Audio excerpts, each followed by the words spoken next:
Okay, hi, my name is Dylan. Nice to meet you. I am a sim racer from Washington, D.C., and today we're going to be talking about steering wheels. I guess, now that I think about it, sim racing has gotten so realistic when it comes to the way steering wheels look, how they act, even the buttons on them. So I'd gone to racing school last month. I got back, peeked the hat, Lucas Oil School of Racing, went down to, what is the place called? Autobahn Country Club. We did the South course. It was so much fun, very high speed track. But yeah, super fun. But one thing I noticed about the wheel was how many buttons were on them. And I guess in my instance, how little I actually use the buttons on them. Speaking of buttons, today I'm actually going to show you how my steering wheel is set up. Now, one thing was that I didn't actually know where to map my buttons. I was very confused. I didn't want to sit up and put them in an unmemorable place so that when I'm, in the middle of the race, let's say I need to pit speed limiter or I need to adjust front or rear brake bias, that I had pressed the right button, that I knew exactly where to go on the wheel. So today I'm going to show you how mine's is set up, and I guess the reasoning behind why it's set up the way it is, and hopefully you can use that to set up your own wheel. Now, so that I can get more views on this video, I will say the full name out. So this wheel is the Fanatec Club Sport Formula 1 wheel. As you can see here, it's very small, actually. Just, there we go. Yeah, it's a very small wheel.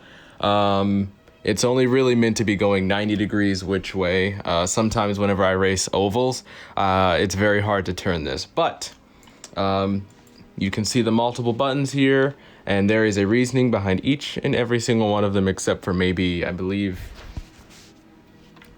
maybe these two guys right here. I don't really use them that much. But yeah, okay, so that's what we're going to be talking about today.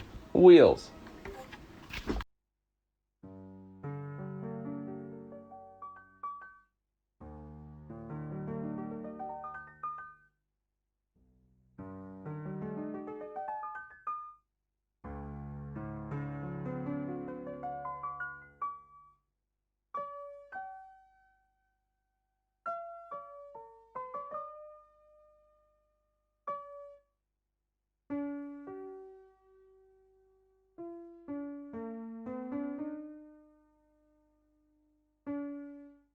All right, so just a very useful tip whenever you're setting up your steering wheel is one thing that you really want to focus on doing is making sure that each and every button is able to be used during a race. So last thing you want to do is to make your radio button something in the center here, because if I'm like mid-turn cornering, or I'm like racing and I'm trying to like tell a guy, hey guy, I'm coming up behind you, I can't really do that. I gotta take my hand off the wheel just to press this. So that's just one big thing.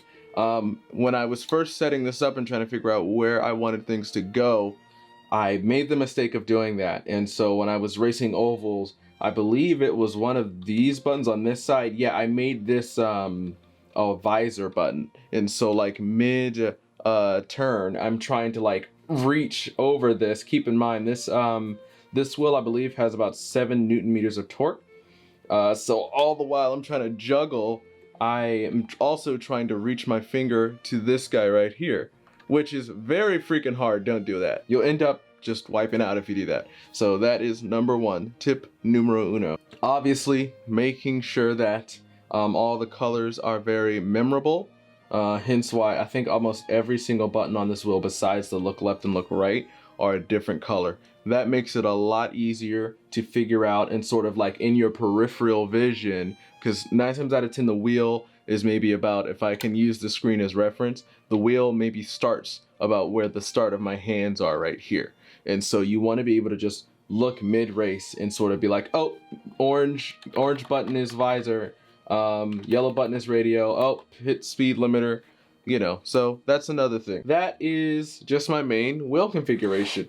This is, I mainly do iRacing and mainly stream iRacing, so this is geared specifically for that game. I'm never finding myself playing any other game but iRacing, especially for the past 3 days in a row now. I hope that this example helps you, and if you want, screenshot it right now so that, actually, here, I'll do you one better. So consider just screenshotting this, and maybe you can make this your button layout as well. So I hope this video serves as a good example as to how you should set up your sim wheel. I know that when I was first starting out on my sim racing journey, I had a lack of examples, and I ended up basically just scouring the internet for F1 wheel setups. But obviously with those wheels, there's like 50 buttons on them, and a lot of times you've got about as many that are on this.